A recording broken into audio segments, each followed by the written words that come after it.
نبی کریم صلی اللہ علیہ وسلم نے ایک رات پہلے یعنی جہاد سے ایک رات پہلے جنگ سے چند نشانات لگا کر کہا کہ یہاں پر ابو جہل مرے گا، یہاں پر عتبہ مرے گا، یہاں پر شیبہ مرے گا، یہاں پر فلاں مرے گا، بخاری کی حدیث ہے، یہاں پر فلاں مرے گا، یہاں پر فلاں مرے گا۔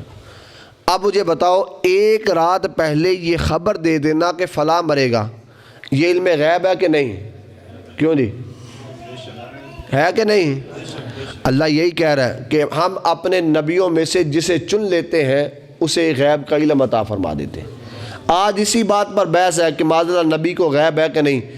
تیرا علم یہ بتائے کہ کل بارش ہونی ہے کہ نہیں، تو نبی کا علم نہیں بتا سکتا کہ کل اس نے کہاں پہ مرنا ہے اور کہاں پہ نہیں مرنا۔ تیرا یہ علم بتائے ابھی 5 مہینے باقی ہے، بچہ ہے کہ بچی، کیا اللہ کا رسول نہیں بتا سکتا کہ یہ کل کہاں پہ مرے گا، اس کا نشان کہاں پہ لگانا ہے؟ یہ سارے علم ذات مصطفیٰ کے علم کے صدقے ہیں۔ واللہ یوتی وانا قاسم، اللہ کہتا ہے اللہ مجھے عطا کرتا ہے۔ اب یہاں پر جو دوسرے مکتبہ فکر کے لوگ ہیں وہ کہتے ہیں اللہ حضور کو علم عطا کرتا ہے۔ میں کہتا ہوں تمہارا معنی کر لیں کہ علم عطا کرتا ہے تو علم میں یا علم غیب نہیں آتا؟ اللہ اپنے محبوب کو علم عطا کرتا ہے، محبوب آگے تقسیم کر رہا ہوتا ہے۔ کائنات کی ہر چیز جب بھی آتی ہے ذات مصطفیٰ کے پاس آتی ہے، ذات مصطفیٰ پھر آگے تقسیم کر رہی ہے۔ اور پھر نصیر الدین نصیر فرماتے ہیں حاضر و ناظر نور و بشر غیب کو چھوڑ، شکر کر کے وہ تیرے عیبوں کو چھپائے ہوئے ہیں۔ ذات مصطفیٰ نے ایک رات پہلے، یہ واقعہ بخاری کا ہے، کوئی عام کتاب نہیں ہے، ایک رات پہلے ذات مصطفیٰ نے غزوہ بدر کے مقام پہ نشان لگائے، کہا یہاں پہ ابو جہل مرے گا، یہاں پہ عتبہ مرے گا، یہاں پہ شیبہ مرے گا، یہاں پہ فلاں بن فلاں مرے گا، یہاں پہ فلاں بن فلاں مرے گا۔ اب اگلے دن جنگ ختم ہوئی، لوگ دوڑنے لگے اس جگہ پر جہاں پر ذات مصطفیٰ نے نشان لگائے تھے۔ اب وہاں پر جانے والے بھی 2 طرح کے تھے، ایک اس بات سے گیا، شک کے ساتھ گئے کہ حضور نے فرمایا یہاں پہ وہ مرے گا، اگر نہیں مرا تو پھر ہم حضور کے علم پر تان کریں گے، شک کی بنیاد پر گئے۔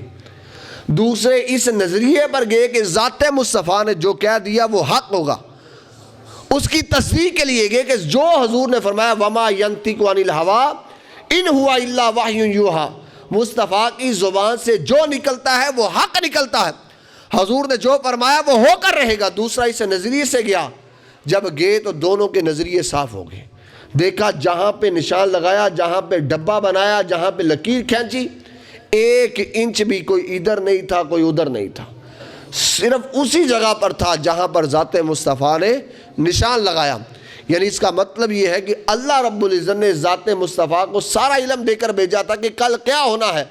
پھر یہ جہاد کا مطلب کیا ہے، یہ دعائیں کیا ہے، یہ سارا کچھ امت کو سمجھانے کے لیے ہے۔ اے امت بزدل نہ بنو، نکلو جہاد کے لیے، اللہ اور اس کے رسول کے لیے جان دینے کے لیے نکلو۔ یہ تانا ہے، لوگ سمجھتے ہیں کہ امت کم ہے، لیکن کم نہیں، اس وقت کم لوگوں نے پوری دنیا پہ حکمرانی کی، آج امت تقریباً 1 ارب 42 کروڑ سے بڑھ چکی ہے، لیکن آج پوری دنیا میں مسلمان راج کر رہا ہے، لیکن ذلت اور رسوائی اس لیے مقدر بنی بیٹھی ہیں کہ یہ فاقہ کش موت سے ڈرتا نہیں، ذرا روح محمدی اس کے بدن سے نکال دو۔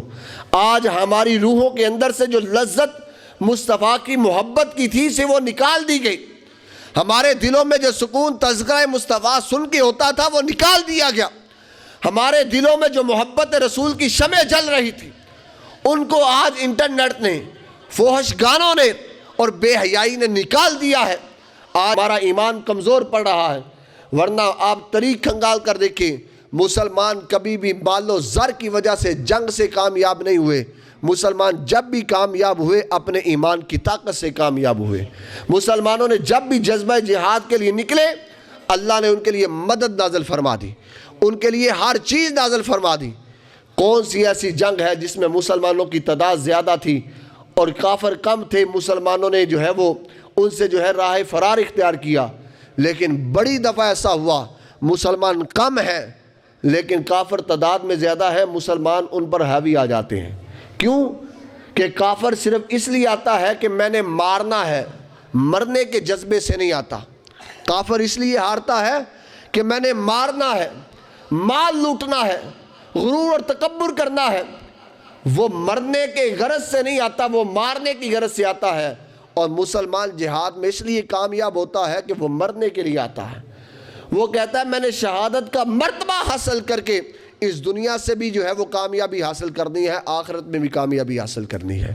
اور کافر کہتا ہے میں نے صرف مارنا ہی مارنا ہے، مرنا نہیں۔ ہمیشہ وہ بندہ کامیاب ہوتا ہے جو مرنے کے لیے نکلتا ہے۔